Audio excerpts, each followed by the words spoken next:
Sekhar Basu served as the Director, BSc, and Chairman, Atomic Energy Commission and Secretary to Department of Atomic Energy, Government of India. Dr. Basu also pioneered Dr. Basu also pioneered the highly complex reactor for India's first nuclear-powered submarine, INS Aryan. Dr. Sekhar Basu, your life was a blessing, your memory a treasure. You are blessed, you are loved. Those we love don't go away. They walk beside us every day. Those we love don't go away. They walk beside us every day. May I request our Honorable Vice Chancellor, Coimbatore National Institute, Professor P.R. Vasudeva Rao, to present the welcome address and his to take remarks. Professor Vasudeva Rao, please.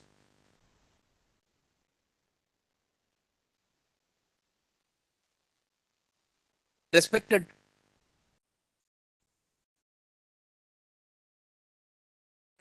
Commission, Chancellor of the Central University of Rajasthan, former Chairman Isro and Secretary Department of Space, Dr. Chidambaram, former PSA to Government of India, and former Secretary and Chairman AEC, Dr. Anil Kakoodkar, Chancellor HBNI, Chairman Science and Technology, Secretary DIE and Chairman AEC. Join us here. I welcome all of this program. I also welcome Sri A.K. Anand, DRC, the Devrati Basu and other members of Basu family, Dr. Sumit Shom,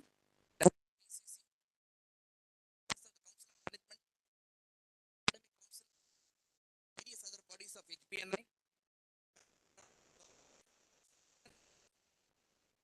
off-campus center and the central office, faculty and students and other participants who have joined physically here.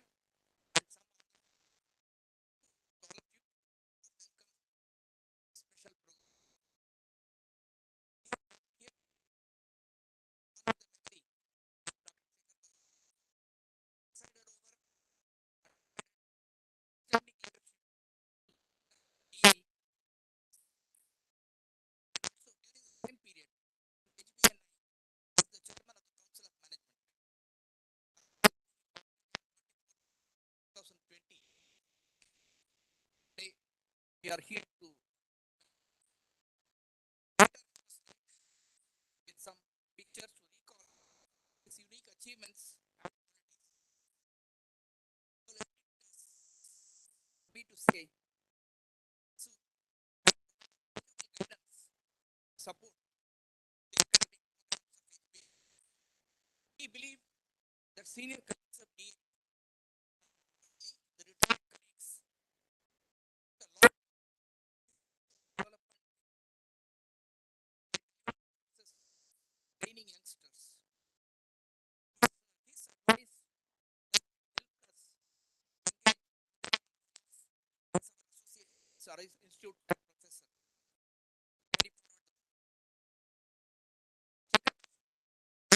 proud that the role of HBNI should not be merely the nurturing of scientists and technologists, but programs oriented towards young colleagues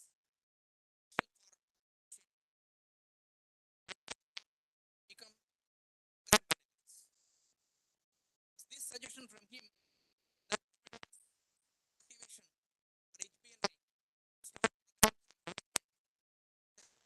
the Indian Institute of Management.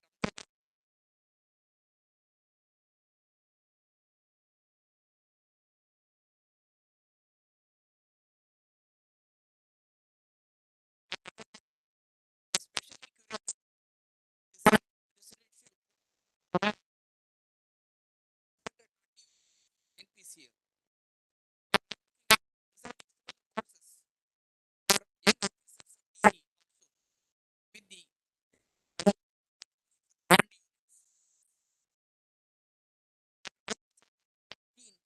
the progress of projects as per the envisaged so efficient operation of mega facilities with high minimum downtime.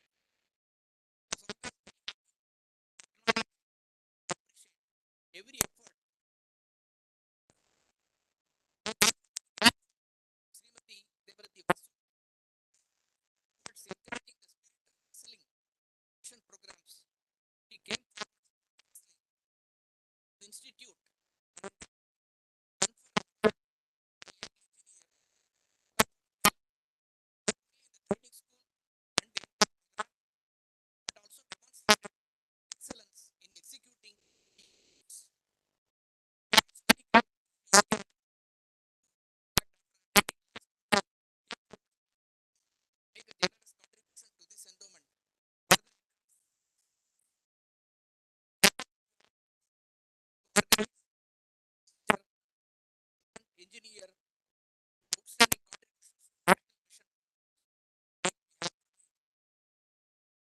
We thank Basu and the whole family for the unique gesture who long encourage excellence young engineers at DI. Our solemn welcome to join us on this occasion.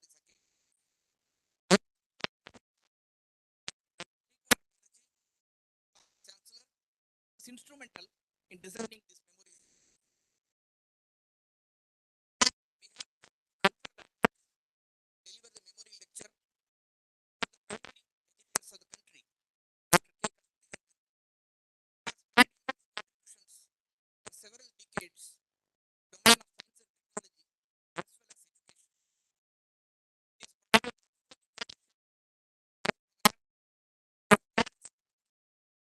has provided many mission-oriented projects of the country. He has worked in association with DE as a member of the Planning Commission, Commission, and above all, the passion of Sekhar Basu, pursuing mission mode projects with emphasis on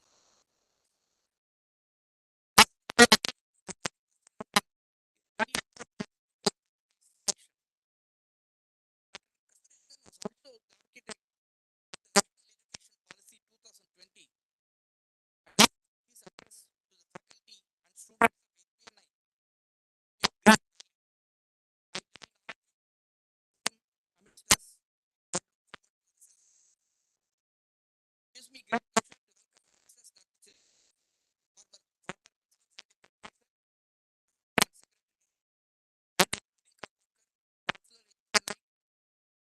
Gold Coast Interactions, Basu. As I mentioned before, Chairman Council of Management DI excuse himself in the last and he has sent us a message which we will. I once again welcome all of you to this. I also convey thanks and congratulations to the Sekhar Basu Memorial. Mission statement access our website to find news and report to encourage students in sciences, including engineering sciences and mathematics, in a manner that has made us significant of the progress in nuclear technology. Young that could excel and innovate in their respective project assignments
Send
a message, request our Vice Chancellor this message.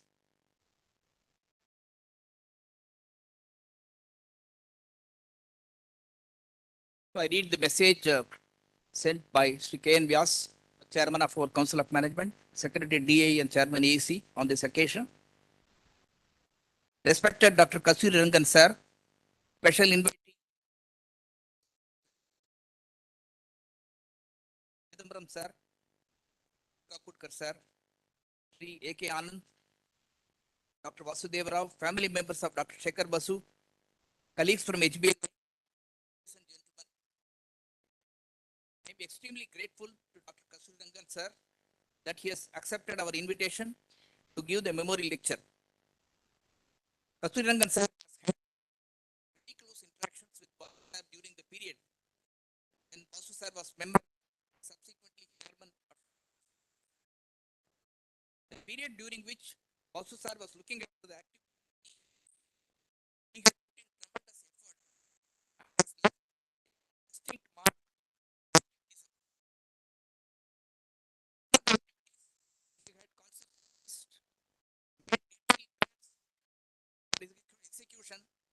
is related to evolving strategic vision for the DA is a very large having basic sciences, technology development, namely fuel, chemicals, etc. Mostly carried out planning, the vision statement, and different was evolved. Vision included 3-year deliverables, 7-year plans, and 15-year vision. Ranging from uranium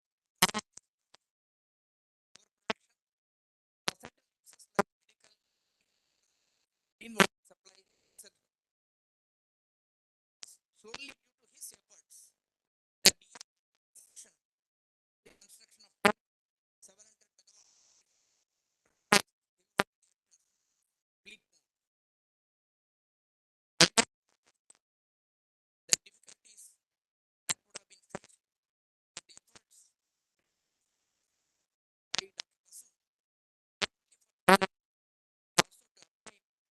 various stages of the government. His family, essentially his wife, Basu, sir, worked relentlessly to achieve the goals he had set for himself. The sacrifice that she and the family members have made so that Basu sir the progress of DI. Reasonably well, he had an intense focus for ensuring completion of the activities stated. He had an ability to make quick decisions, had a tremendous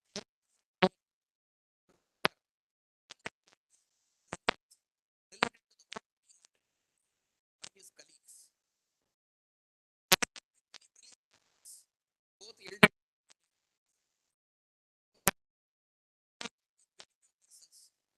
with the qualities of Dr. Basu. The senior present here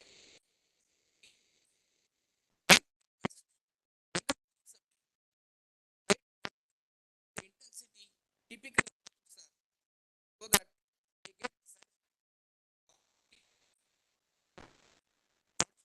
Thank you very much. This is the message sent by the Vyas. We thank him for the message.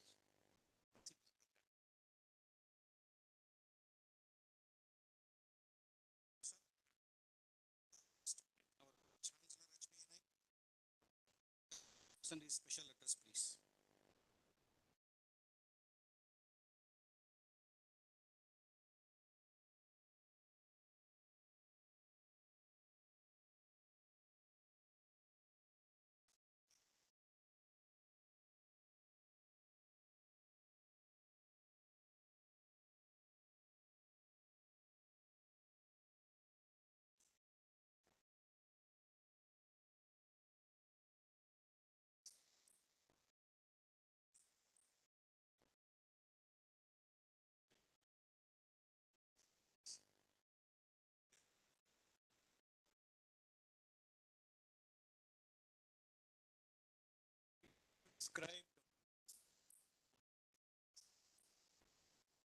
Describe him as very high assurance of success. Many people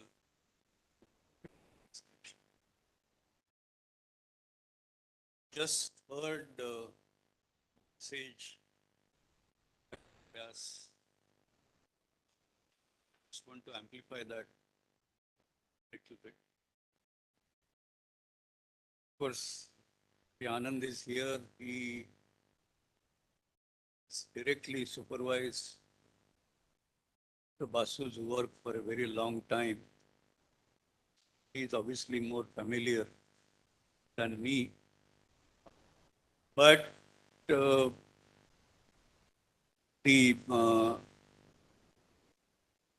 so-called ATV project or PRP project It was technologically a difficult challenge, no doubt.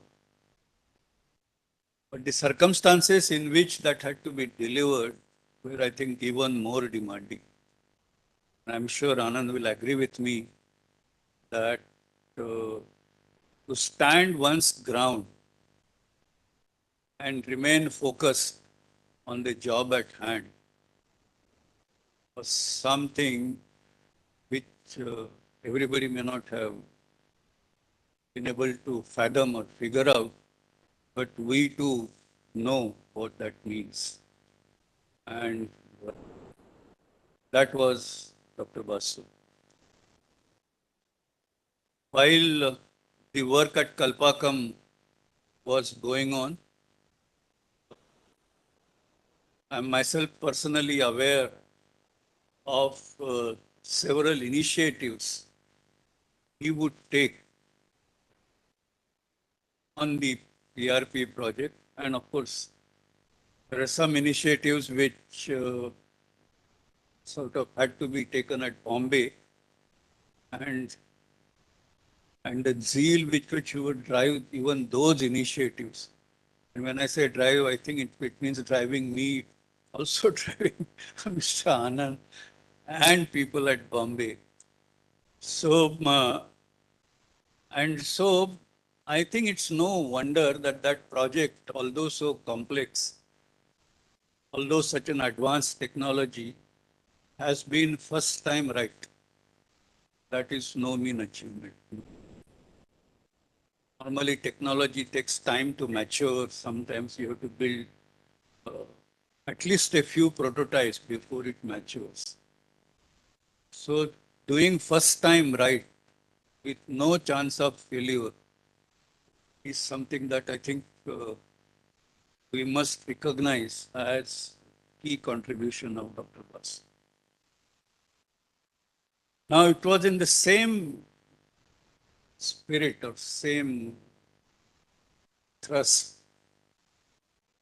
that we had our reprocessing program, recycle program. And program had expanded quite a bit by the time Dr. Basu came on the scene.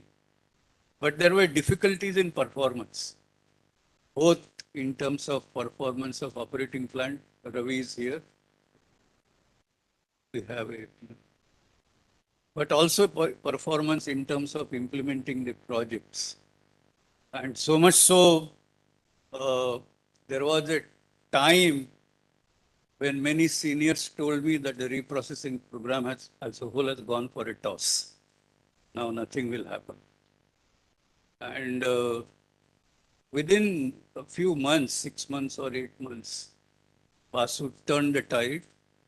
And of course, at that time, the slogan was that reprocessing plant must work to nameplate capacity as the reactor plants to win.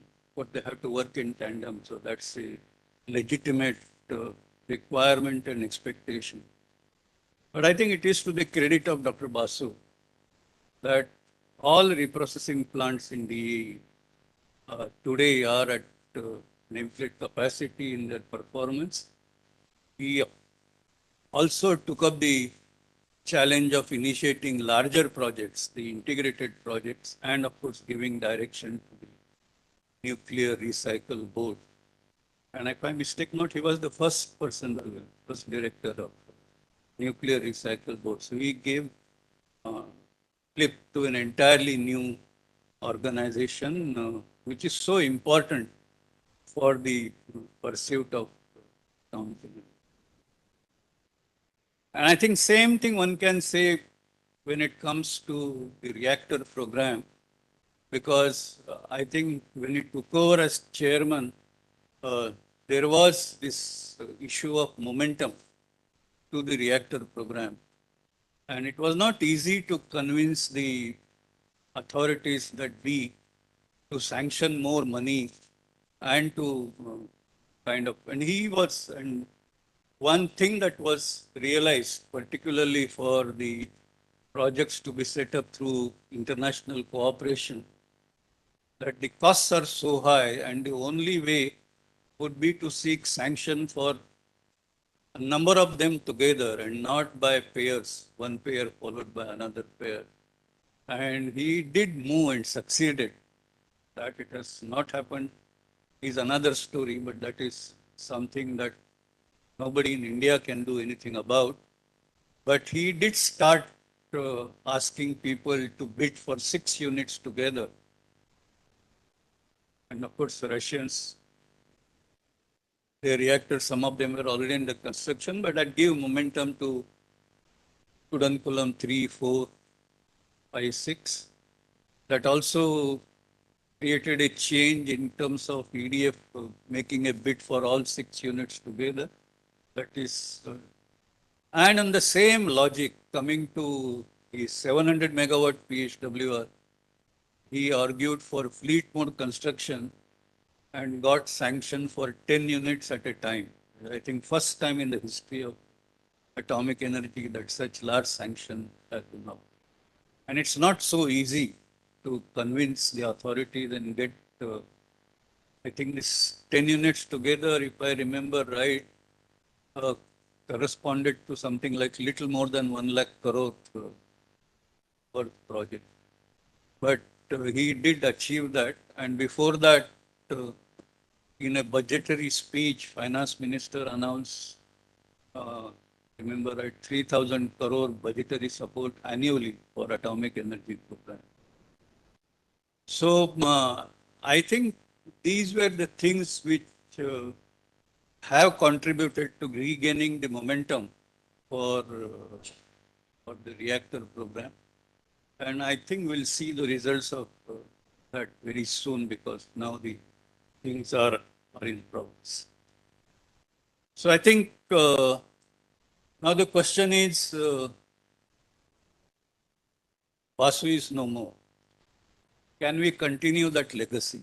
And I think I must thank both Mrs. Basu and Anand for creating this endowment at HBNI. And of course, HBNI is a university. HBNI's objective is to promote, what shall I say? In department, we are a mission mode organization. We have a lot of project work to deliver. But the idea is, while we do so, we don't lose track of research. And research, particularly in domains where we are talking about evolving technologies first time ever. And that day is not far off. You know, for example, take the case of thorium. Take the case of several areas of accelerator-driven reactor system. Take the case of fusion technology. These are all important programs for atomic energy. And I would dare say that we have come in these areas up to the state of art internationally.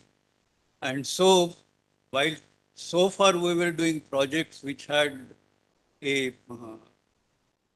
prototype or an existing model, and so there is some benchmark with which we could go ahead with the required degree of confidence.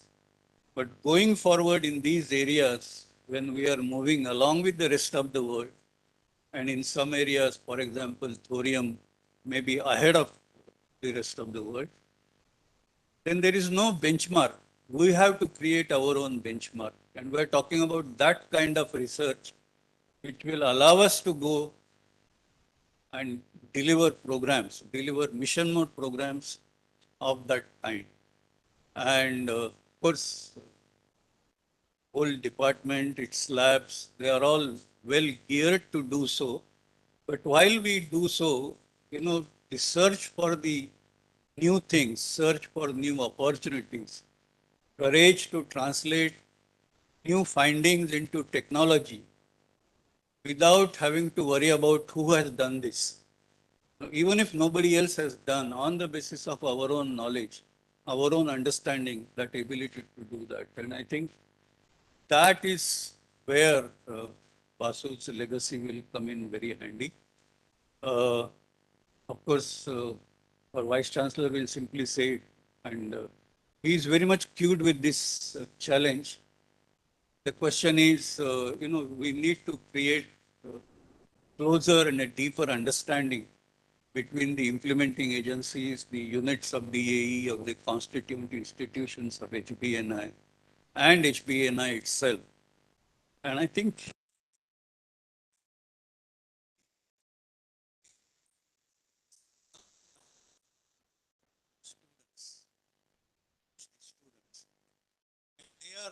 they are not employees of the research in the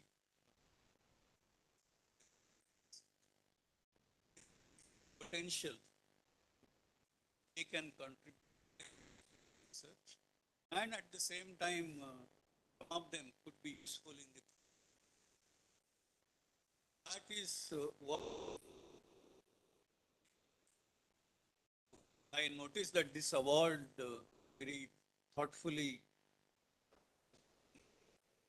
in the context of HPNI students who have done MTech. MTech is I think it talks about an engineer, so he's a training school engineer. Talks about MTech, so he or she has to do an MTech project, because only then you get MTech. And then of course an important contribution in the mission of atomic energy. So I think that exactly fits in with the vision Basu has been pursuing. Uh,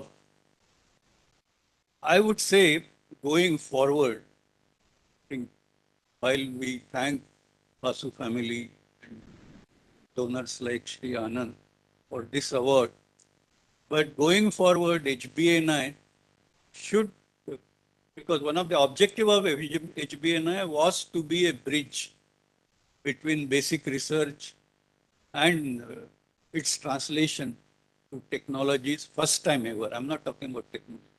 Technologies first time ever. And we need to bring that in sharper focus. We need to see a larger component of that kind of work in HBNI work. And I think these awards and the momentum to these ideas will create would certainly go some distance in uh, in uh, that direction.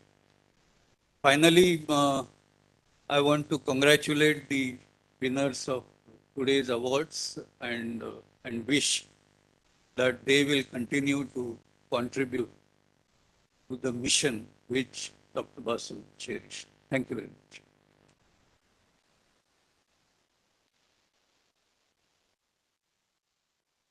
Thank you, Professor Kotkar. The message was well taken. Certainly, HBNI will take care of all these things. As usual, your advice are really inspirational to all the people.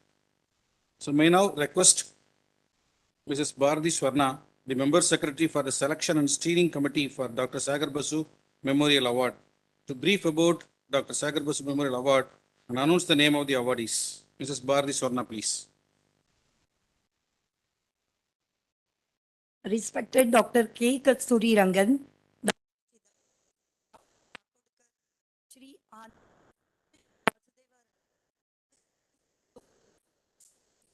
Basu, Professor P.D. Nayak, Professor Vatsa from distinguished attendees who joined online and offline. HBNI Central Office. First of all, I pay my tribute and Shraddhanjali to Sekhar Basu. That as a part of Sekhar Basu Memorial, it is proposed to give a young officers of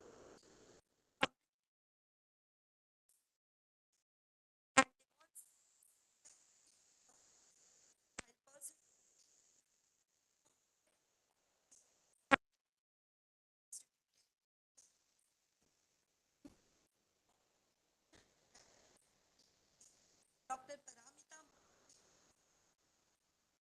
Anish Kumar Jikar, Borage, and Dr. B. HBNI. The eligibility condition participate Sekhar Basu Memorial are as follows.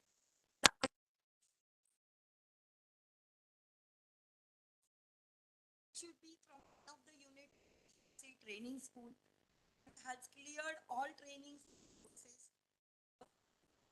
Third, he should have received a degree from HBNI. And fourth, he should be in service of any day for a duration of not less than or equal to after training school. Each application was evaluated based on performance during MTech program and performance during DAE service. In all, HBNI has received 21 applications from various DAE units for this award. All the applications were duly forwarded by respective division head group directors.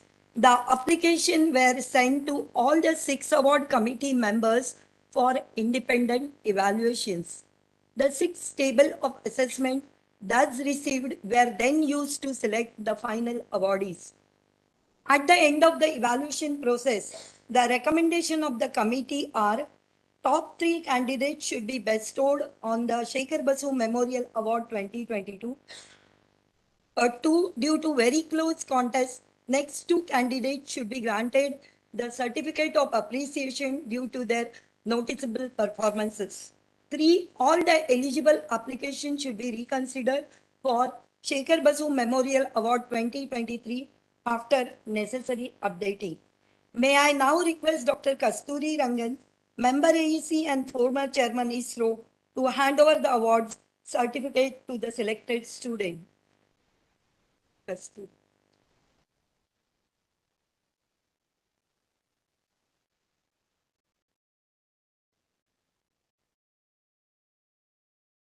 Now I will call upon the names of the candidates who are confirmed on the Sekhar Basu Memorial 2022 awards. They are Mr. Bipin Nailwal from BRC.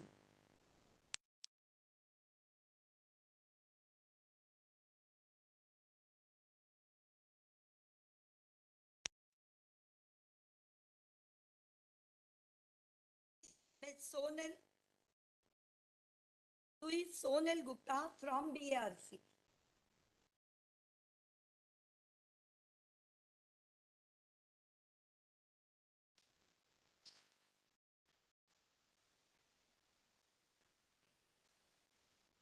Third is Mr. Sayantak Banik from BRC.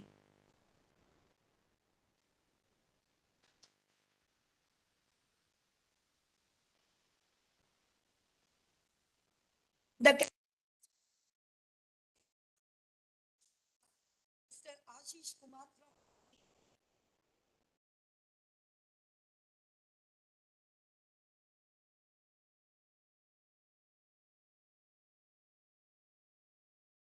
and Mr. Lokesh Kumar from BRC.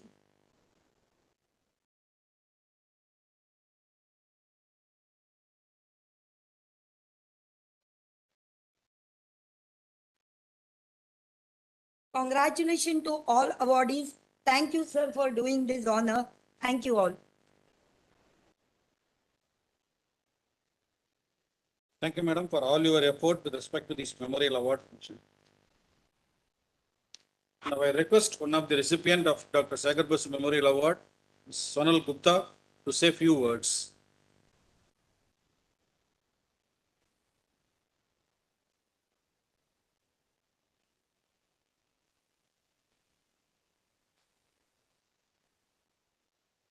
Good morning, all the dignitaries, and a very warm welcome to all of you.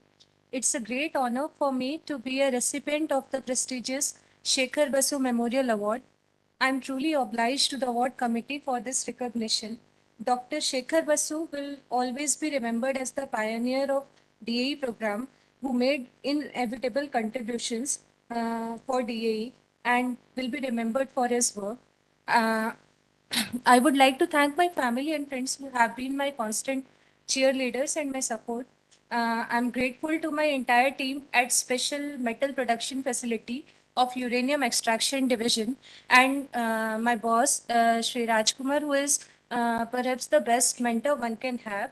He has always been supportive, and I learn from him every day about the work ethics and about being hopeful in research. Uh, I would also thank my MTech guide, Dr. Sanjeev Majumdar, whose constant feedback and constructive criticism helped me to fine-tune my MTech work.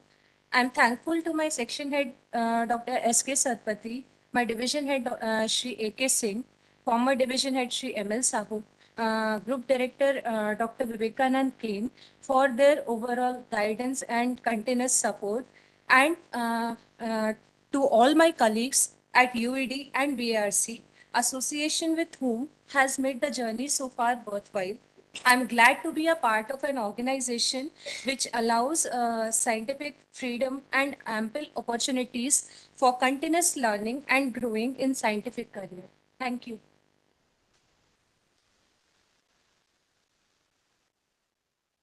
Thank you, Mr. Sonal Gupta. May I now request Mr. Ashish Kumar to say a few words.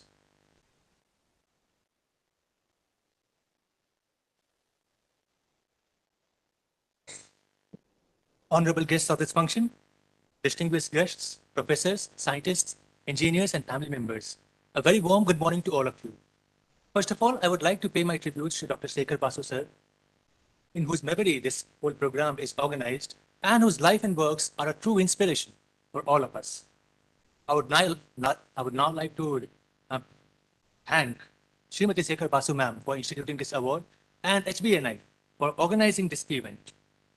Now, this event, in my view, is not only honoring us for our work and performances, but most importantly, motivates us to strive harder and work with more dedication and enthusiasm towards excelling in our works in the days to come. This success, however, would not have been realized without the continuous guidance and support of my mentors and the whole team at IGCA. And I don't think that there is a better occasion like this to thank them for their tireless efforts, motivation, and support. I also thank the center and the group director, division and section heads for assigning me the jobs, by performing which that was like a journey that I took full of learning and experiences. And if I speak of my own experiences with this department, it has been a fantastic one and an amazing one, which started with the best part of it, that was the training school, where we came together from almost all parts of this country, stayed together, studied together, had number of site visits and study tours in a fantastically made program, which is known as the orientation course for the engineers. And under the excellent framework of the one-year program. I always feel that the training program, apart from enhancing our knowledge and equipping us with skills to work in this department, sowed in all of us the seeds of an unique admiration and association with this department, which continues to grow till date. And I wish to keep on working with added dedication towards the department and to the service of our nation. I thank you all once again for this honor. Thank you all. Jai Hind.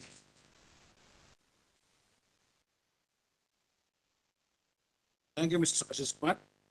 I now request Dr. Sumit Som, Director, VECC, Kolkata, to introduce today's Chief Guest, Dr. Kasur Rangan, to the audience. Dr. Sumit Som, please.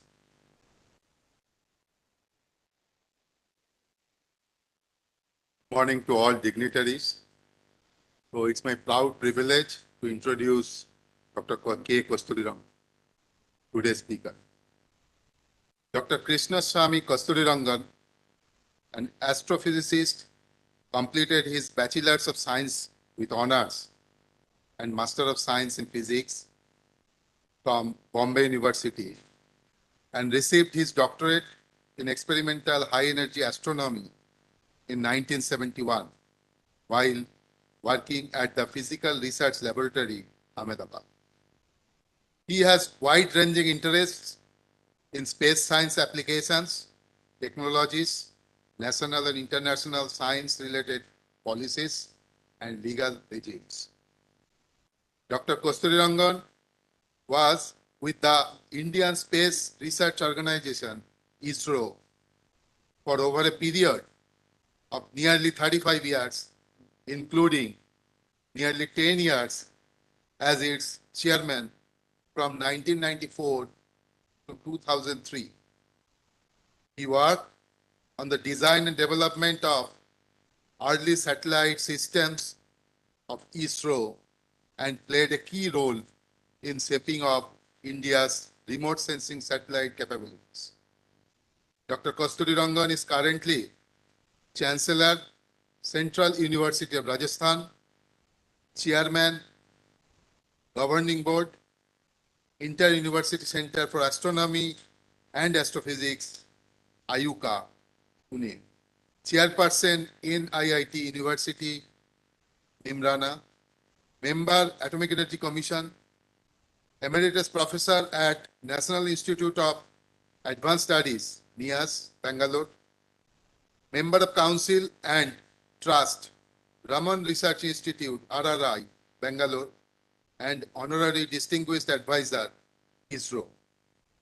He was a nominated member, Rajya Sabha 2003 to 2009, and later member of the Erstwhile Planning Commission 2009 to 2014.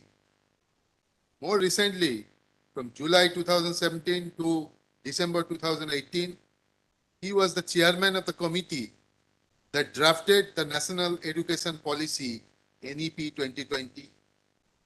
Presently, he is the chairman of the National Steering Committee for developing the National Curricular Framework.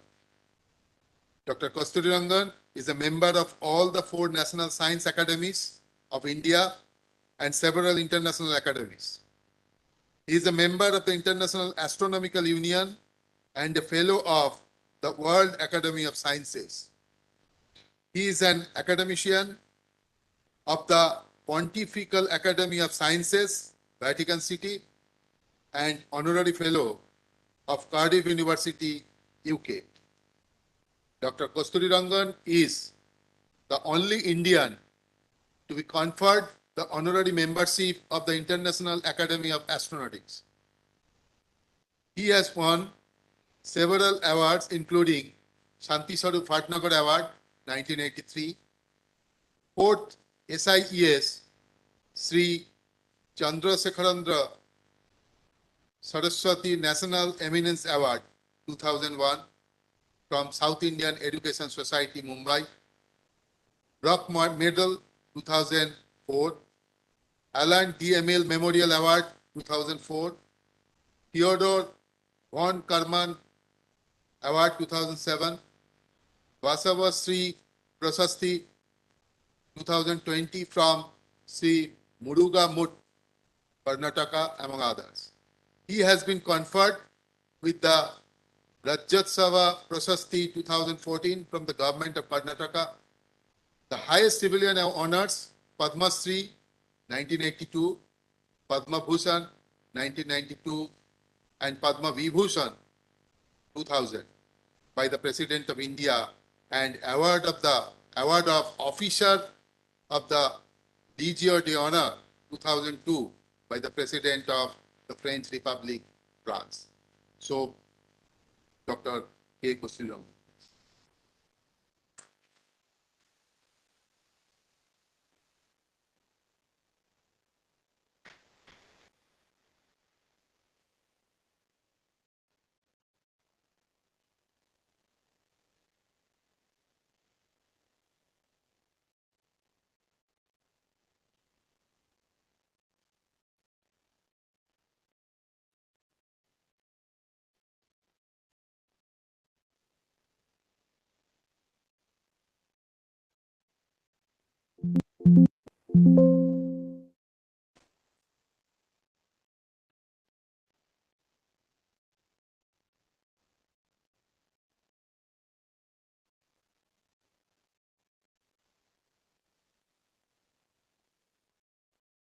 Morning.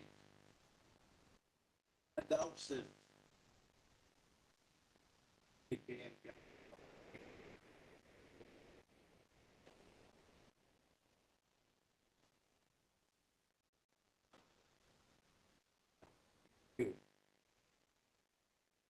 September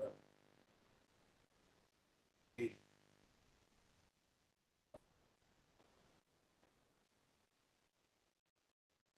To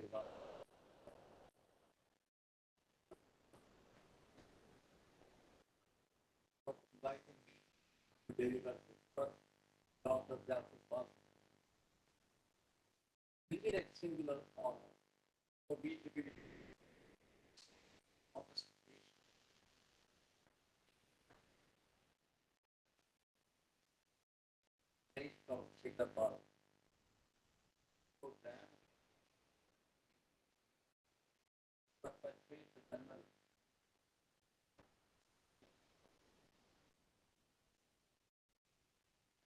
extremely and the family and Dr. Shekhar's mentor. It is a privilege for me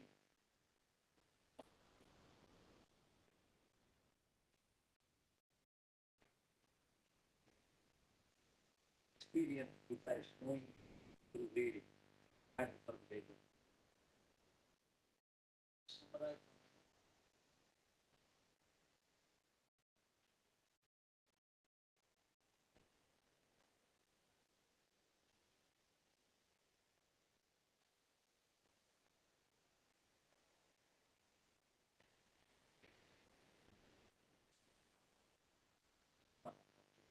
the project certainly and I wrote welcome back.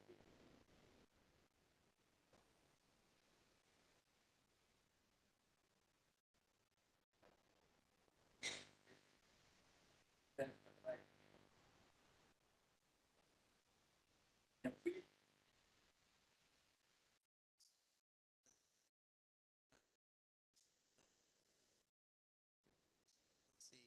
Direction, vision, as well as to make sure that it is pragmatic in the context of investment and the timely availability of nuclear power as an important component of the overall power basket for this country. So this was something which is very unique. I say this with much more emphasis, mainly because I was a part of that discussion, I was a part of that decision making, and I felt that the homework that was done, the kind of analysis that were made, the pros and cons that one be presented, I think, and then of course we have people like the FL chairman, like Dr. Anil Kapoorkar, who are there not only to endorse or support, to come.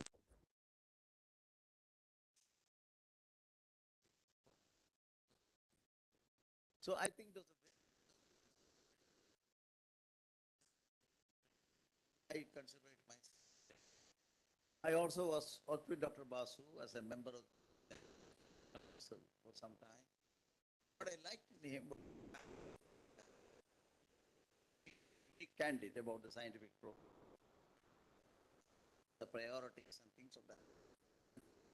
Mentioned that actual funding was not the very best of times, and he had to really balance between the various competing requirements, but he did it beautifully.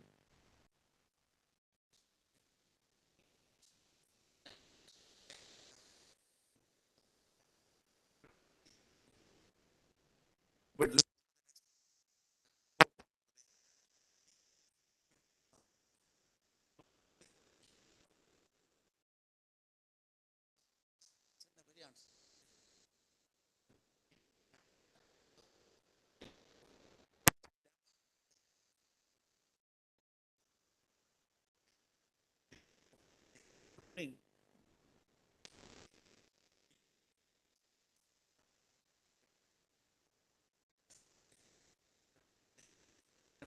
and he tightened the whole with enough transparency.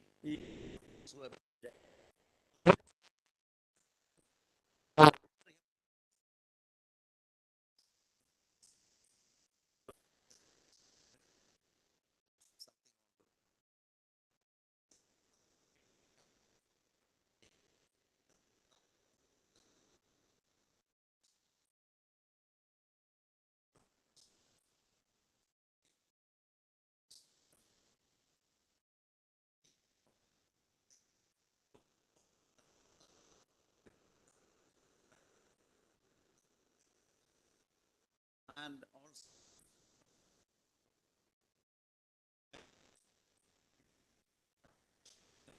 as a new way of creating for such specialized areas like the atomic energy program. HBNI today serves as a catalyst to accelerate the pace of basic research in nuclear science. Anil said that in his talk. It conducts academic programs, masters, PhDs, and so on. What is also interesting, I noted, is the academic program in the domain of applied systems. Encompass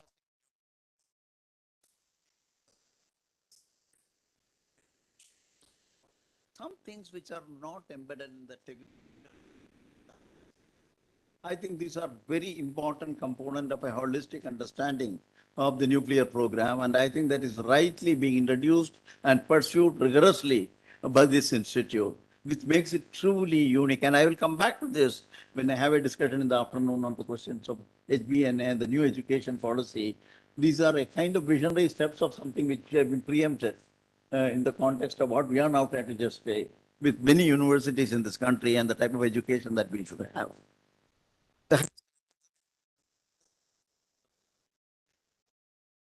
Example of what sanctions can in this country. You become a powerhouse of technology and science. And it's all because of the fact that you needed the right manpower. The right manpower came out of the earlier training schools and subsequently to the HBNI. And that is very clearly seen as an impact on the level, quality,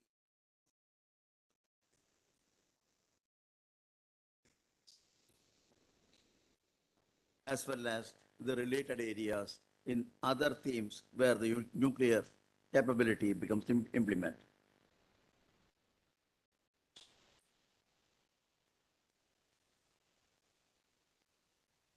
I I had this some problems.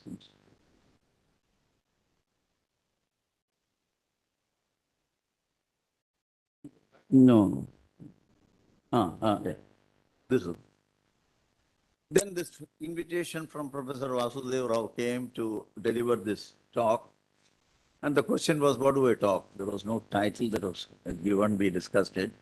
But I wanted to see whether some of the aspects which I would like to talk here would, in a sense, use my perception of the way I had association with the atomic energy program from the early days.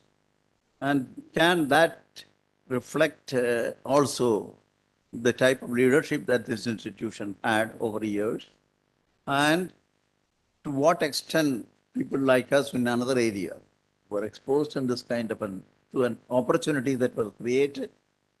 And whether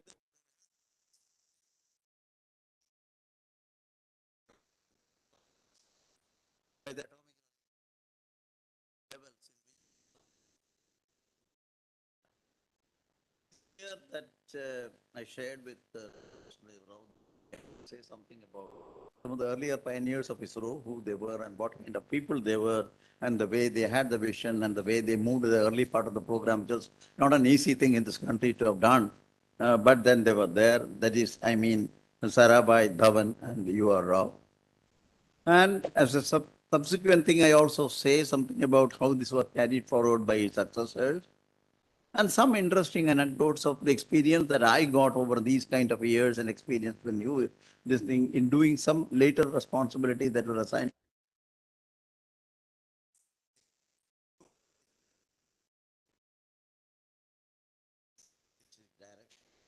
And are there cages between what we have envisaged under the national and the way HBNA is moving, and where will it go?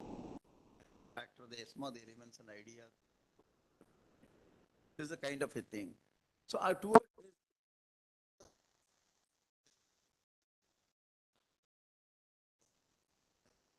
sense. I thought I should also know what is it that I have got in this analysis. I just went through a small exercise, in which I just saw that Baba's familiarity. But I attended many of his lectures in Wednesdays at Tata Institute of I attended it because I used to go for coordinating the balloon flights with Hyderabad and the Tata Institute. And I used that opportunity to hear Baba, and they used to come and attend most of the Wednesday lectures at Tata Institute, which they never missed. So some of us knew that at least as a student I could see him, if not talk to him. That was the opportunity.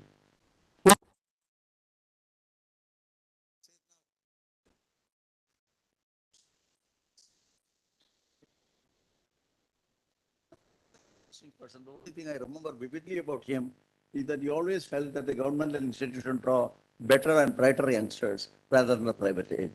He strongly believed in it, and he told me that I'm going to say this in my talk about an award he was giving me. And he said, you will see tomorrow morning what it will be right in the Boeing Service. And he did carry exactly what that is Yomi Setna.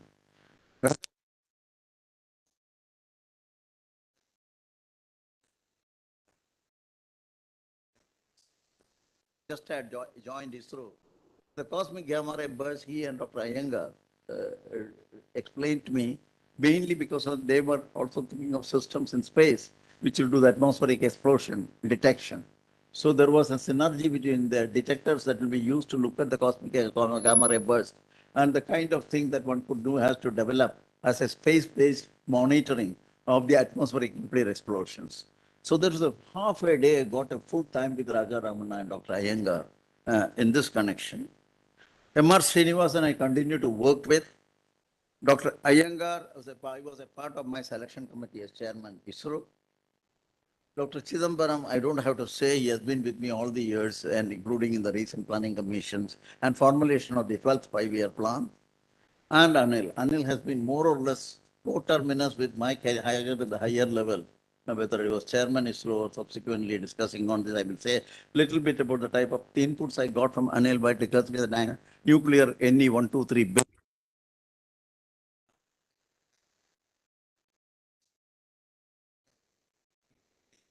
What made us very incisive analysis of the nuclear I could do, thanks to you and some of the other things. So I remember that part of it. Sukumar Banerjee, I worked with in like academic circles. Ratan Sinha introduced me into the council. Sekhar Basu carried me into the council and gave me tremendous insight into the way the atomic energy works. Especially, we have to be rigorous in terms of delivery. So that's where it was. And now I work with Vyas. So you can see this list is comprehensive because of the fact I had one way or other connection with the atomic energy program. And this I consider as a very unique privilege. So when Professor Vasudeva Rao invited me, I thought I should bring this up because for me itself, this list was a revolution because I had not never put together this to give a coherent thought. So in a sense, I grew not only with the growth of ISRO, but also in some elements of what the growth of atomic energy program is. So I thank you for this very unique decision you have made in trying to ask me to give this talk. I will say three. I selected the three initial pioneers of ISRO, and they really were a part of the three phases of ISRO's scientific program. In order to give a little completeness to what the final thing is, I thought I'll put it together.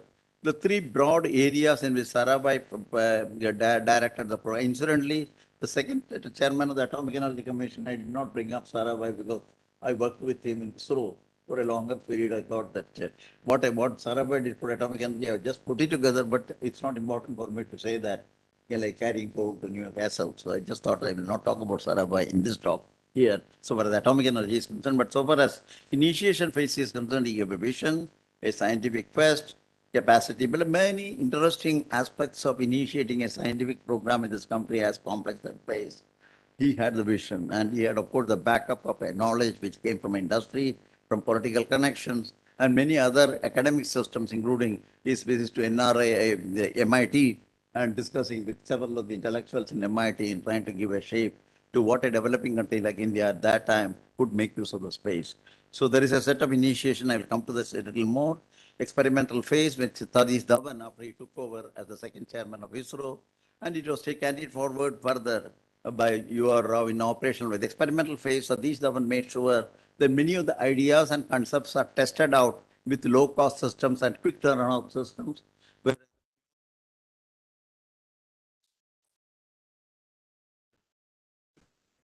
Services and other kinds of outcomes which are relevant to come out of a scientific area. So that was the operational phase. Currently, ISRO is in the operational phase and even beyond with respect to its activities. But these are the broad three divisions in which the ISRO grew, and three people who presided over those three things, one Sarabhai and the other Dhawan, and thirdly, you are really brought the space to the time today that we see it as an operational organization providing communication, remote sensing, space science, and things of that kind. I'll say a few things about Sarabhai. Of course, I don't have to say about his background. He was the founder, he was the successor to Baba as the chairman of AEC. But the major things that he did with respect to ISRO was he initiated and strengthened the atmospheric sciences through the choice of a science, Kutumba Equatorial Local Launching Station, a very unique geophysical resource that falls to the southern part of the country. That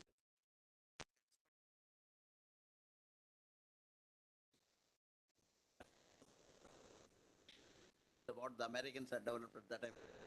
Scout launch vehicle became famous because it launched Uhuru, the American X-ray satellite. Uhuru is Swahili word, I think, for freedom. So it was launched by a scout rocket. And he got fascination for that four-stage vehicle, which is easy to build, design, and build. So it got many critical inputs in trying to go for an SLB version for India. And that's something that is very critical in starting the Indian satellite rocket program. Sounding rockets he built. He built experimental evaluation of the communication system, or the remote sensing system by what you call as the satellite instructional television experiment, as well as, as well as using an American satellite.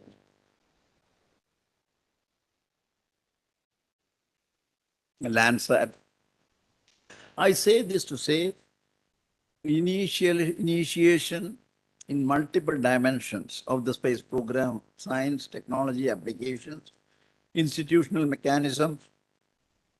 These were all seeded at the time of Sarabhai's initiation of the space program. And in the process, he used several strategies. He not certain. One would like to test it out in several ways. Multiple, something we strongly believed in internet. And Indian space program grew in the early phase much with the support from America, from Europe, and especially France and Germany, and then Soviet Union. So there has been a tremendous connection in trying to get the best of inputs in the initial phase and also giving it an Indianness. This is something which he did through the international connections he had, and creating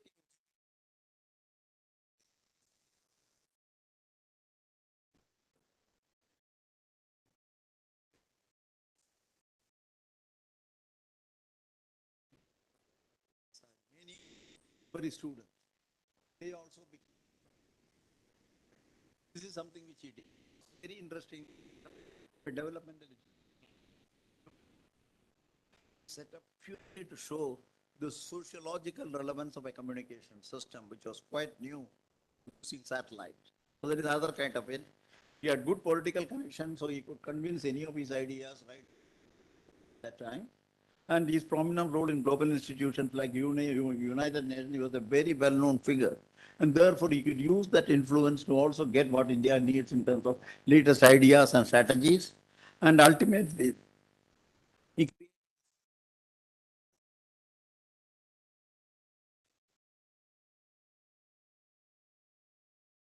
and most importantly, he did this even when he was the chairman of Atomic Energy and Isro. In August 1972 seminar to look at the relevance of the space with respect to the number of stakeholders across the country. And that was a very major exercise. He completed all the homework. It was left to Professor Menon to carry forward and give it a fruition and find which are relevant of the stakeholders and other agencies which used this important medium.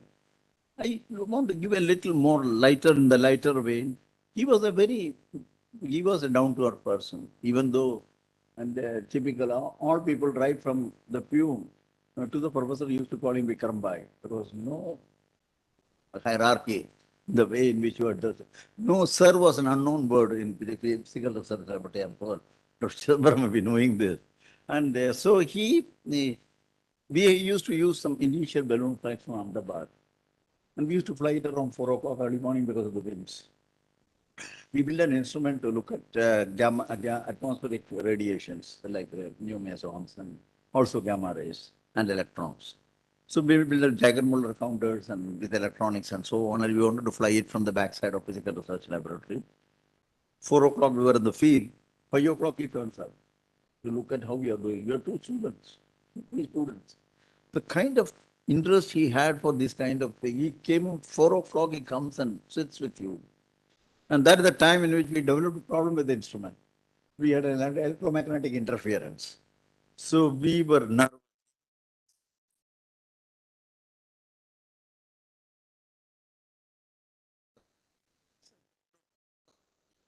take it back to lab, don't correct it here. What does it matter if you get it another 2 days? Nothing, heaven is not going to fall, you go. And that gives us a little clearance that we went and worked on it. After 2 days, we flew it. It was successful.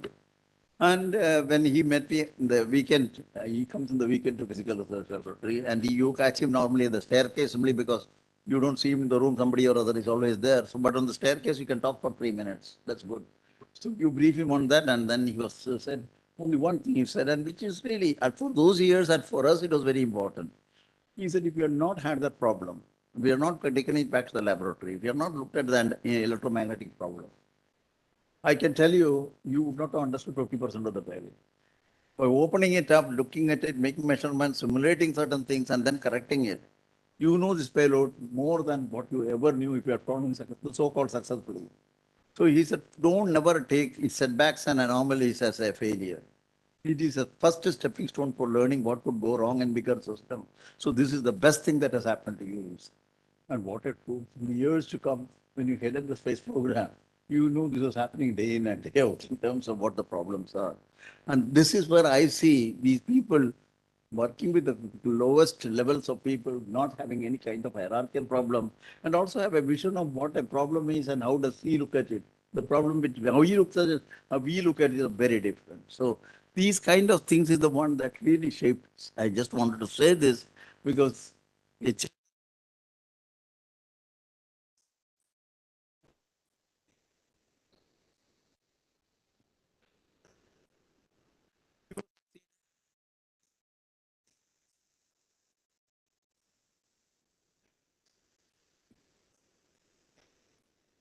ME in aeronautics from University of Bristol, and finally PhD from aeronautics and mathematics from Caltech.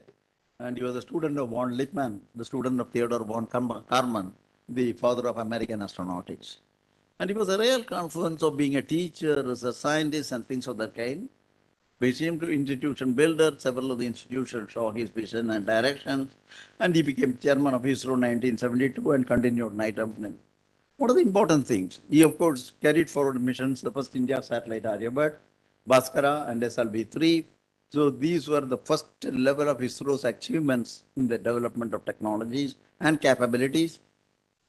Space infrastructure, he had to create like launch pads in Sriharikota and many other places, shaping operational systems of the future like INSAT to IRS, and applications, like the areas which Sarabha had just started, like the satellite instructional television experiment, use of Landsat American system for using and demonstrating the efficacy of remote sensing for the ground for a country like India.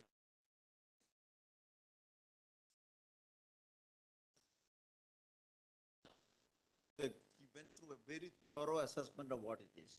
I say this not so much because of the facts that is covered in this, but if you want to define an Indian remote sensing satellite, he took 3 years to evaluate what should be that character for India. And we went down to the extent of what agricultural field is, which is 30 meters. And if you have to have a 30 meter and you have to do a resource sensing of agriculture, your camera system should have a resolution. And if you want to take it up to an altitude in space and look at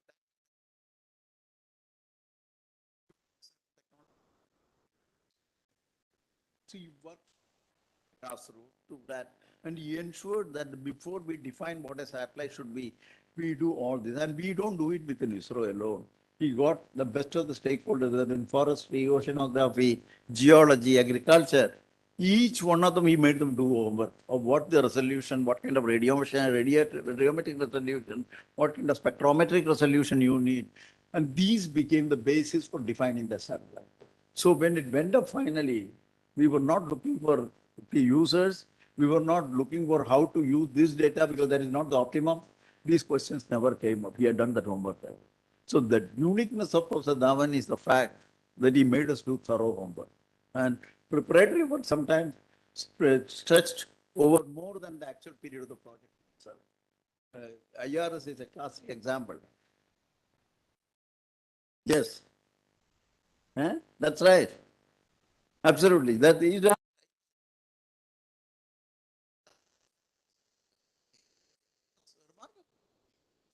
change the face of the institute, if I remember. The number of, the way he himself used to teach. The way he used to come prepared with the drawing things before that. So, and there are even, when I went to Calcutta, his lab, they still showed, this is the place in which he drew. And they have still left it there. It was such a, but most important to me, besides all this, these are all methods he taught us. Importantly, he also made institute. He knew country cannot function with high technology unless you have institutional mechanism which sustains it. Space Commission, what you may call it, the Indian Communications Committee, which look at space technology and the thing. National Natural Resource Management System to look at the resource management and optimality for that. It's advisory committee for space science. These were all created purely out of the stakeholders, not by ISRO. And it is these people who define the missions of ISRO. So this is what I want. It's an extraordinary build that indigenization, he said, can be done only after a certain point. He looked, yeah, you know that part of it.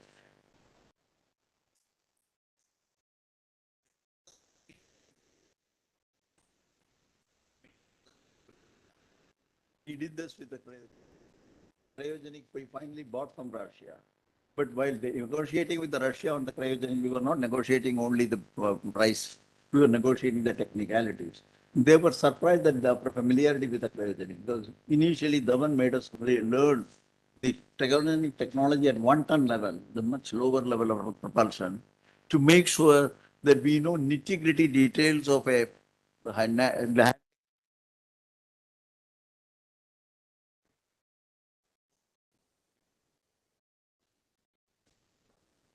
up to 40,000 RPM. So these are the kind of things on which he wetted our hands. So that gave us the confidence to negotiate, even to buy. And similarly, when we went to INSAT, he put the right time of people, 50 people he want to monitor. But under the CARBA monitoring, we got the second satellite, second generation, everything India built, the post. So he was an extraordinary leader, a visionary, and a strategist. And I have put many other kind of things in this there. All I want to say is, I myself, when worked with him in some of the satellite projects, he was, for example, when Basu had a problem of a corona discharge for the high voltage system, which was penned up for the camera. And we had to see whether it was a failure. So that means the mission was a failure. And somebody said that is because of the corona, and the corona is because of some residual gas, and the residual gas can escape in time, and therefore it can recover. So we did the whole simulation, and he directed the whole simulation regarding what is the strategy, what kind of measurements to make. Even the fundamentals of Bombay University theory of gas discharges were brought to bear to look at this problem. And to finally, we predicted that in about 3 months, these gases will slowly escape, and we will have a near hard vacuum, and then we will have no corona. And it happened. So this is all Dhawan's directions that helped us to do this kind of thing. I thought I should mention this as another character of an ISRO chairman who led us and created the initial system.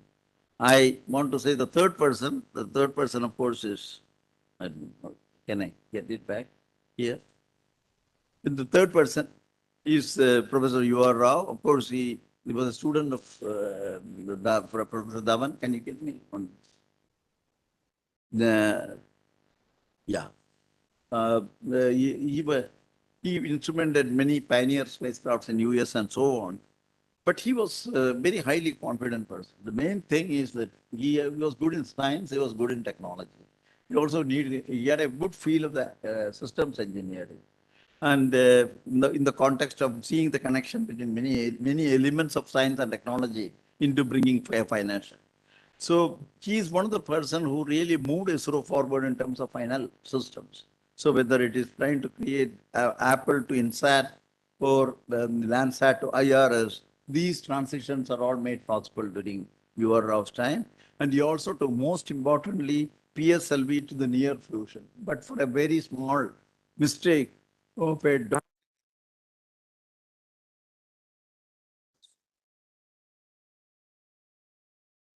took place this time. One of the extraordinary development, which today PSLV, as you know, is the workhorse for ISRO for the medium level launches.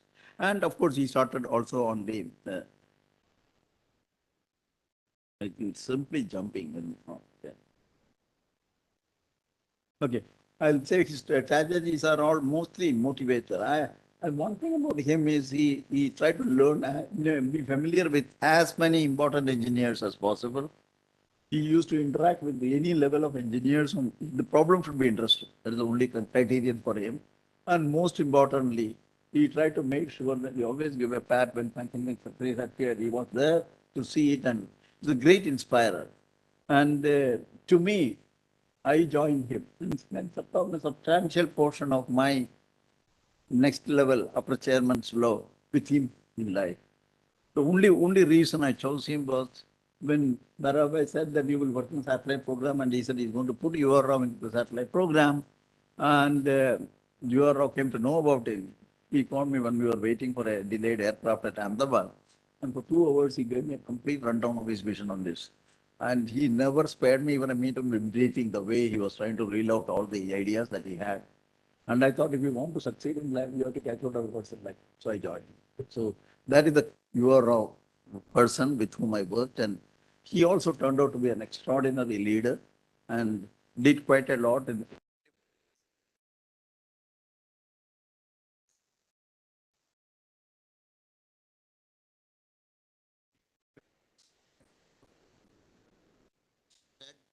To get the people, many of us had not even seen a satellite. Said that you are India's first satellite should be. So we were given target of weight, not so much for technical consideration, for political consideration. But we built it, we built the center. Satellite was long, but it took us 48 hours. 48 months compared to 30. That's the story of URO, but I think that's very interesting in the sense that during his 9 to 10 years of leadership, ISRO did have many operational systems of brought to fruition. I can only summarize the rest of it with respect to ISRO did beyond them. He has really been working substantial progress in GSLV, advanced systems for communication. Today you build some of the world's best communication and so on, navigation systems, and initiatives of the reusable launch vehicle and supersonic, hypersonic flight today. These are all being tested. I should say that the first flights of supersonic, hypersonic regimes of ignition and flight and controls have been successfully done at the demonstration level.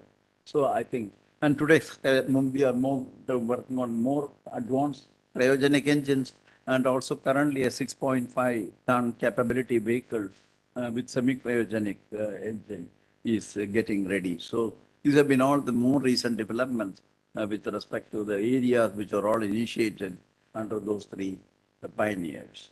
Put Pagania, the next one, and currently work is in progress. Hopefully in the next 2 years, we should have the first unmanned flight as a test flight, and followed by a second one, and hopefully if everything goes on well, we should have the first manned flight in about 2.5 to 3 years. That's what the present this thing is. I only want to say one small thing about the decision-making process, which I adopted by doing it for Chandrayaan. So we know that you have to sell a planetary mission to India, means certainly the question will ask about how many tubes can be dug with that kind of a money, or how much of further ignorance in this kind. So we knew that this kind of taxpayers' money being used for this, so we had to go through the process. So the first was in sensitization, which I got an opportunity on the second Pokhran day in Murli Manohar Joshi to organize some presentation from ISRO's program. I showed the capability of ISRO and also introduced the case that if you use PSLV and this kind of satellite, it can go to moon with so much of weight. It can go to Mars with so much of mass, and it can go to Jupiter, this kind of a thing.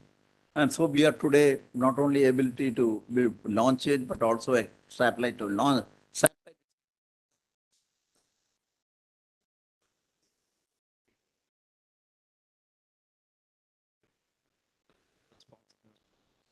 So we had a presentation to Indian Academy of Sciences to see how the scientists look at it, because they will be the first to criticize you in case they are not consulted. And you have two scientists here who really know the way the academy works. If they to support you. Obviously, it's a very, very good program. There's no question on that. So we presented it, we got it thumbs up.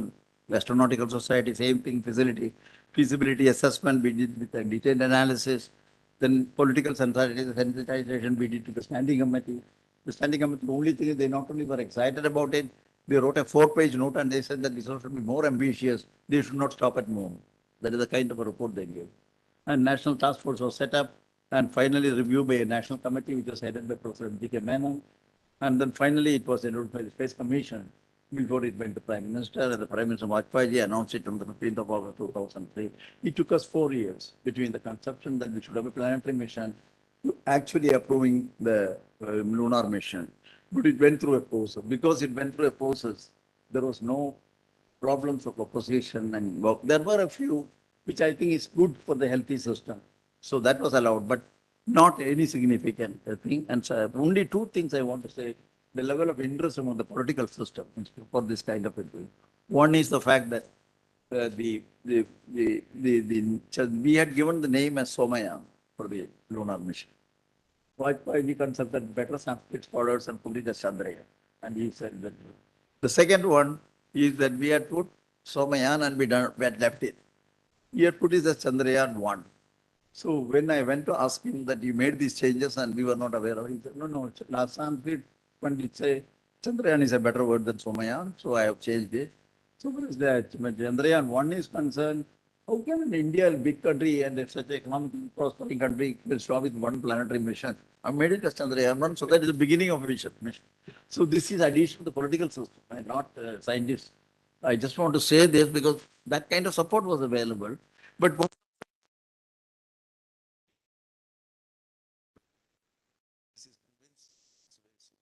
that was the most important. I just don't want to spend my time in this. I got chances to work in Rajya Sabha. I said about the nuclear deal. I worked closely with.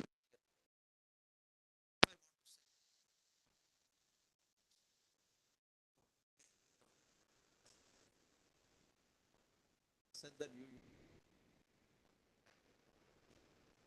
BJP was against it. JB was the one who nominated me. I went and talked to both Murali Manohar Joshi and Sushma Swaraj, saying that I'm going to support this bill. It's very important. Don't make mistake. The only thing they said is, since it has come from you, we will respect you. That much they gave me, and I told them, and I gave the things as guided by the atomic energy people who helped me. I want to use this forum to say how helpful they were, and people like Anil spent a lot of time. So we could make a very convincing, persuasive argument, which won the day. Manmohan Singh ji won the day, and the bill was passed. And I heard later that the speech that I gave, based on all this, carried a very heavy weight in the final decision of the voting pattern in the Rajya Sabha. So I think.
primarily the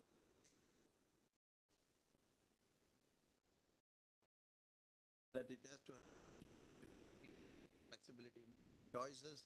They also said it should be valid for at least 20 years. So we have kept these factors into account. To the extent. Holistic undergraduate education is one of the important things in the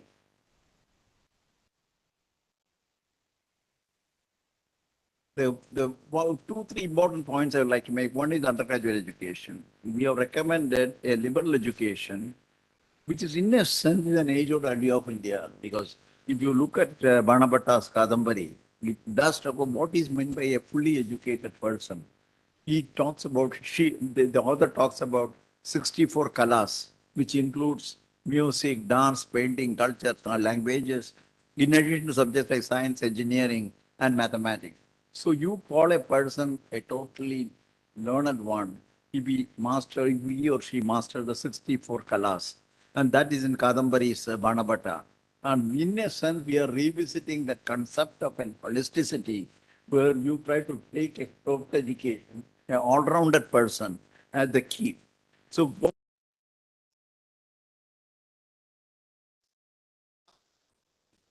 that exists among the mathematics and arts, medicine and physics, etc., and more generally, the surprising unity of all fields of humanity.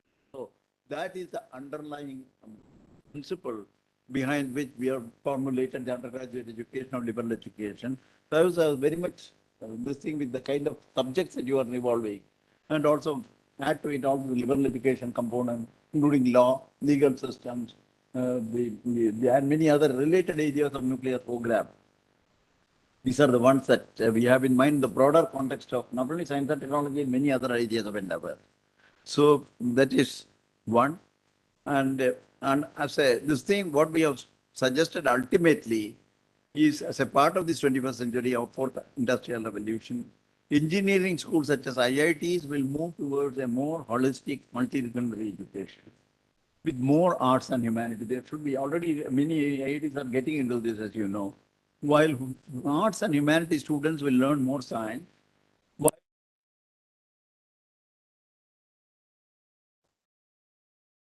rich legacy in arts as well as the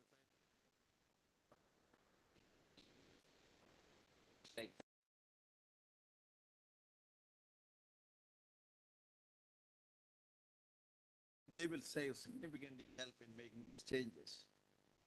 Now, so what are the things that we have recommended? Liberal education with broad multidisciplinary, imaginative and flexible curricular structures, creative combinations of disciplines of study, multiple exit and entry points, and multiple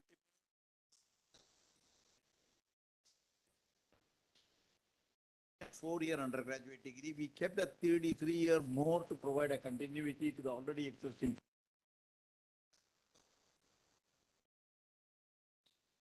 The 4-year education, first 4 years are specifically configured to ensure that at any point you can leave and find a suitable position or job, but you can come back.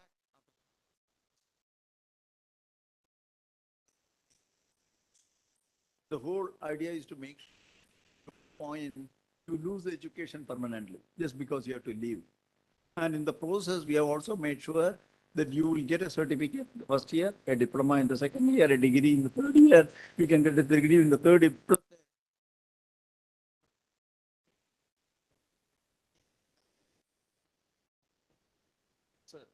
Area of fourth year or the third year to provide this.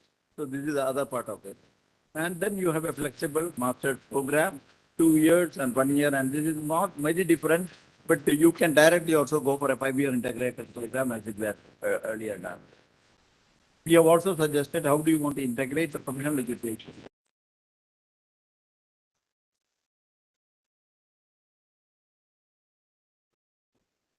And all that I say in the process is to make that between professional education and the mainstream education, we have 3 classes of universities under which all the higher education institutions will fall. And three classes of universities will be the research university plus education, education with research, and degree giving autonomous colleges. So under three of them, about 800 or 900 universities are there currently. 40,000 institutions of a variety of types, ITI, ITV are all there. We have said that we will try to rationalize the entire education system around these three, plus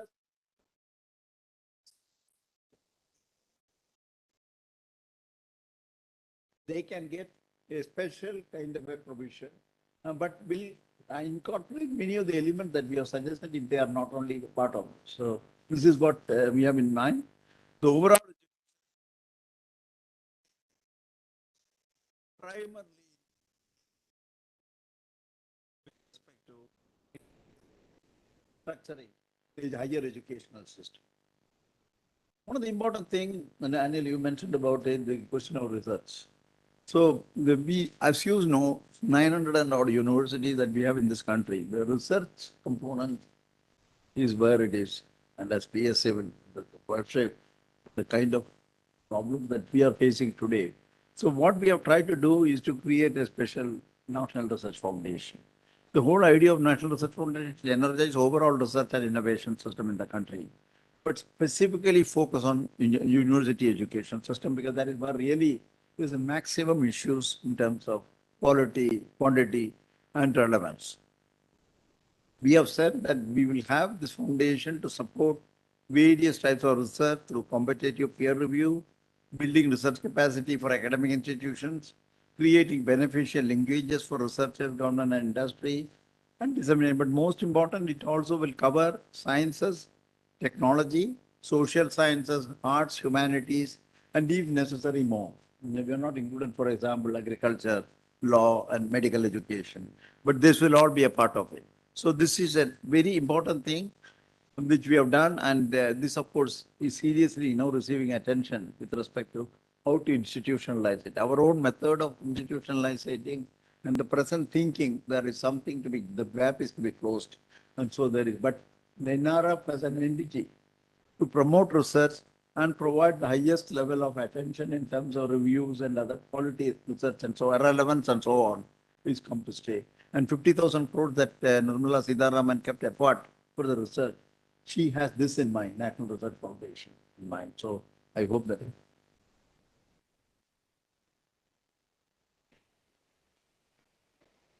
No, no, absolutely. Yes. Absolutely. You are very right. Yes,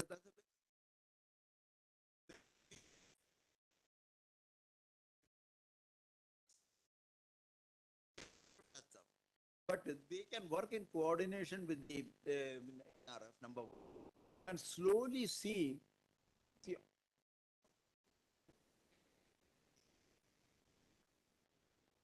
they can see with the overarching system which will take them this role slowly.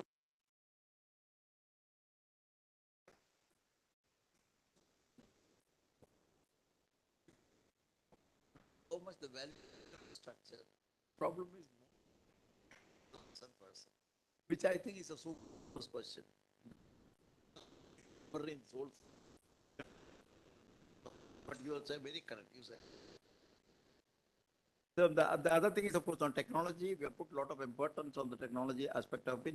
The most important point I want to say is to create a national technological forum. The whole idea is technology cannot be misused. That is the biggest problem. And everybody is now touting an educational technology is available for this purpose, this purpose, this purpose. Who says whether it is the best thing?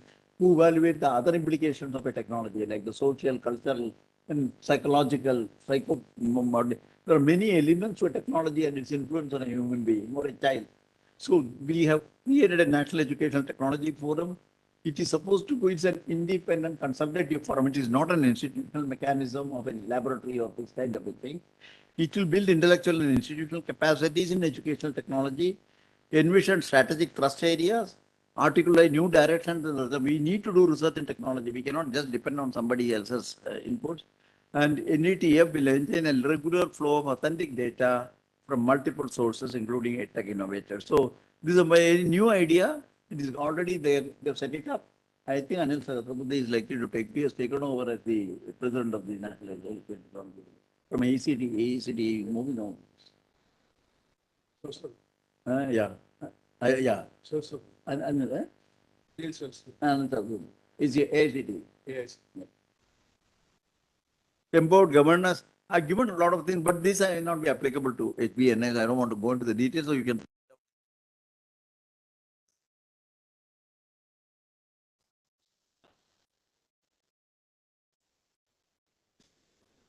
In HBN. All I have to say is that the current focus and scope of HBNI funding involvement. What is important for your HBNI is the number of institutions in terms of areas. And you have also continuing directions. And you also have to play a role in the context of research, education and innovation. So I think that PNA has seen all the elements of what I tried to say in some form or other. You have put the seeds in PNI, a good discussion and an assessment of how this could now move to the next level of becoming a full-fledged research university of the class that we are talking of, with research as the primary thing. But at the same time, teaching is not left out, both of which are there as a part of it, and could be an example for other areas also. For example, if this is a very successful exercise, I think Isro should think about it, and many other organizations should think about it in their own domain, but keeping the mainstream education component integral to the whole thing. So this is what the proposal is, and certainly we can discuss this. But all I want to say is I'm quite excited at the possibility that this is an institution of the future, not present, number one. I'm asked to give a talk in memory of somebody whom I adore and respect, and also at the highest level of respect and confidence that you get about this country is from establishments like IAC. I'm very thankful to you for this opportunity, and thank you also for many things you have done today. Thank you.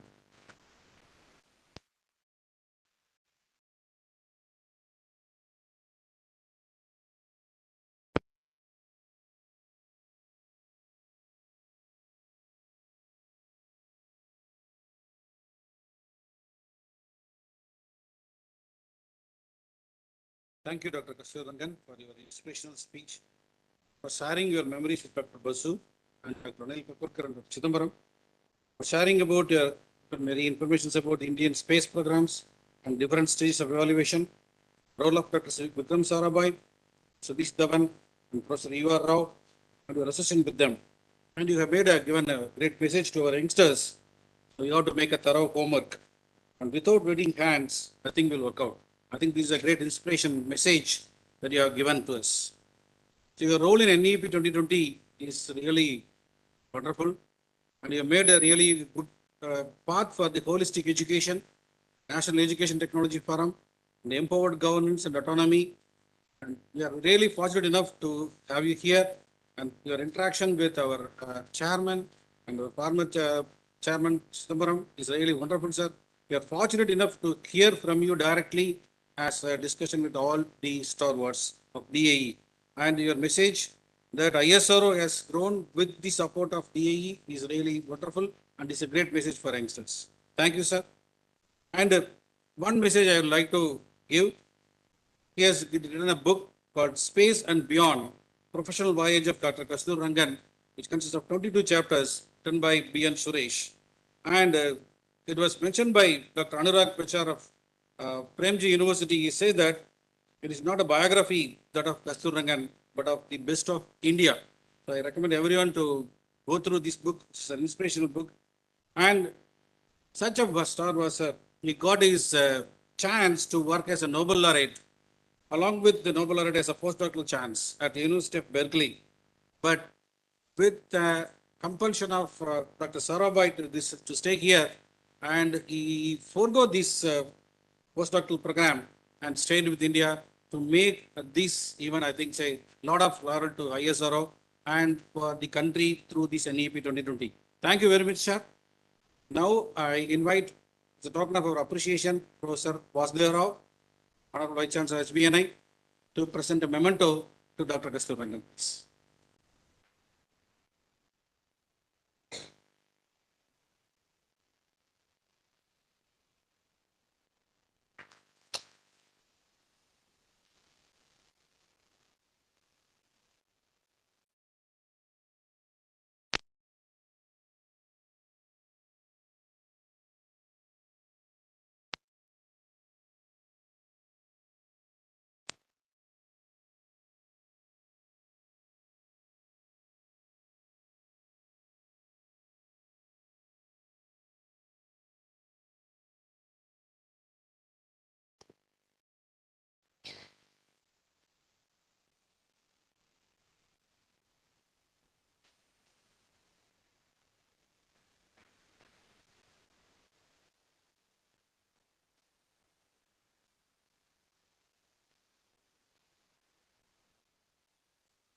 Thank you, Professor. Now, I invite Professor P.D. Naik, Dean HPNI, to propose the formal vote of thanks.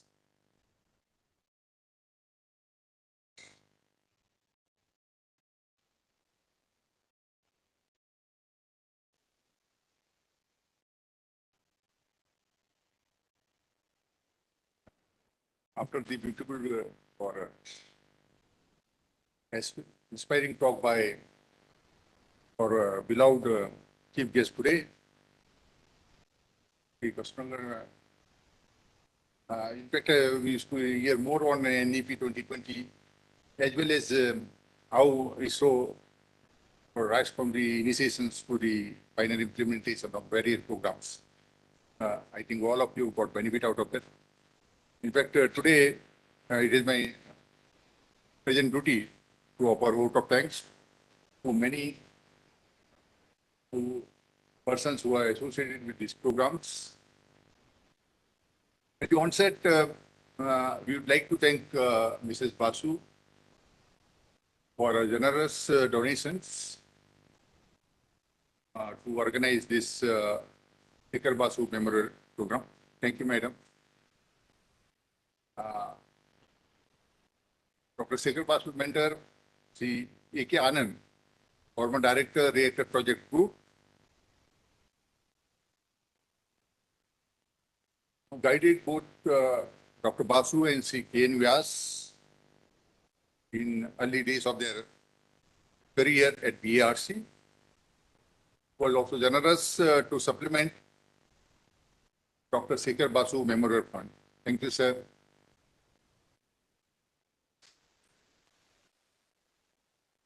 I express our deep sense of gratitude to the chief guest, Dr. Kasturi Rangan, member AC, and former chairman ISRO, for kindly accepting our invitations to grace this occasion and deliver Dr. Sekhar Basu Memorial Award lecture. In fact, also distributing the prizes for Sekhar Basu Memorial Award awardees, our MTech students who have done the excellent project work, and also they excel in the academic program also. In fact, how to select the best persons, because the competition is very high, that Dr. Professor Datta can say more about that.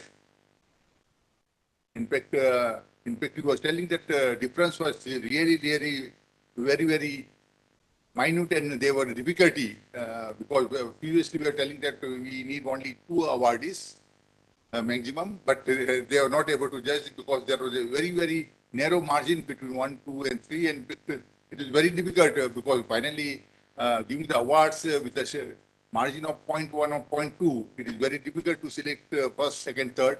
So all 3 awards have done equally well, and there are many more competitors. So we have to give 2 more appreciation prize.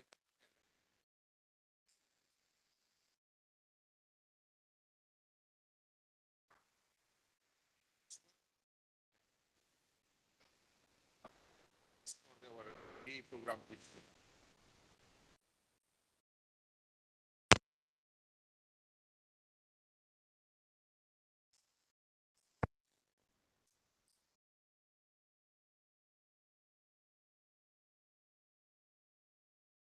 Engineers.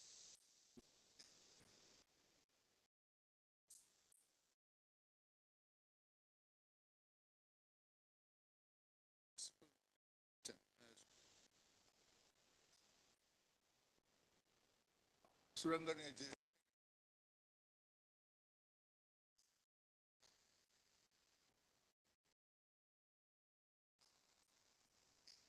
complete since afterwards it's taken to bigger height by Professor itself. We are grateful to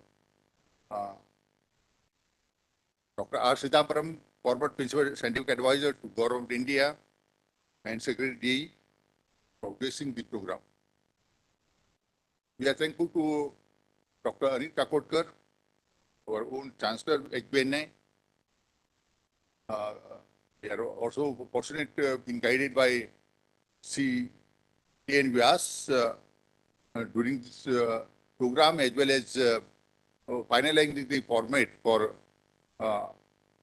awardees under Dr. Sekhar Basu member program. We have with us Dr. Sumit Som, Director VCC.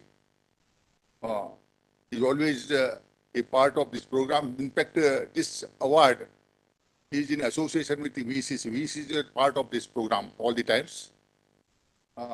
Idea behind is that so most of we are planning that this program can be held at VCC so that Madam Basu can attend if it is held at VCC. So fortunately, Basu Madam was here, so we have organized this time here. It depends upon the family of Basu. We can hold this meeting either at VCC, Calcutta, or here, as per your convenience.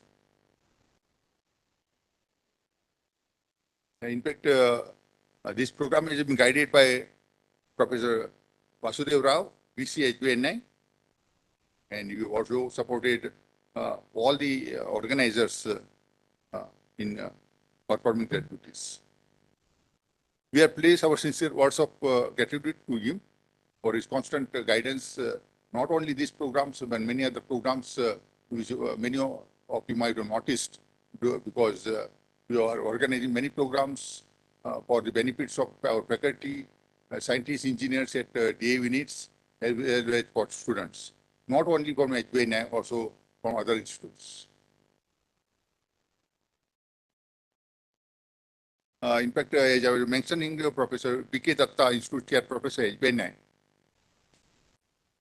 he was the real brain behind the selection of the awardees, along with the help of the other committee members, which include Professor Vivekanand Kane, BRC, Professor Paramita Mukherjee, VCC, Professor Arish Kumar, IGCAR, Professor M.B. Borage, RRCAT, Professor A.K. Dureja at HBNI, and it is given by Secretary Assistant by our AO3, Mrs. Suvarna Parth.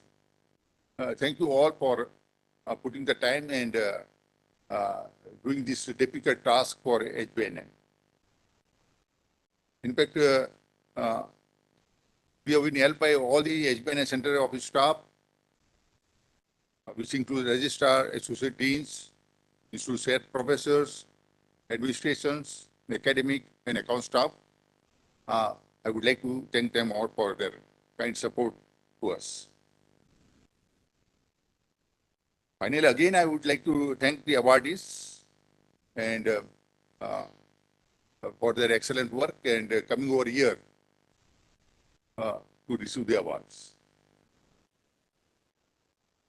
In fact, there are many participants are online.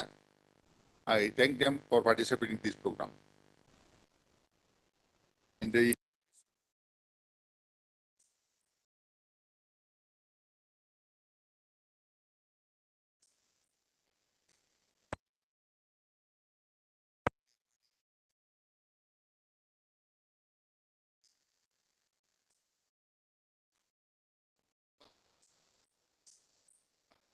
some of them outside.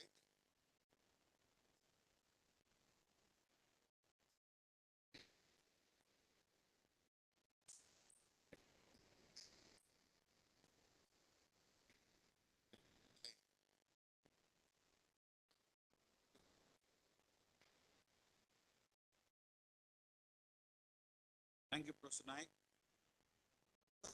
To join for the lunch arranged at 14th floor, training school hostel. With this, the Sekhar Basu Memorial Program has all raised for the national anthem. Jai Hind.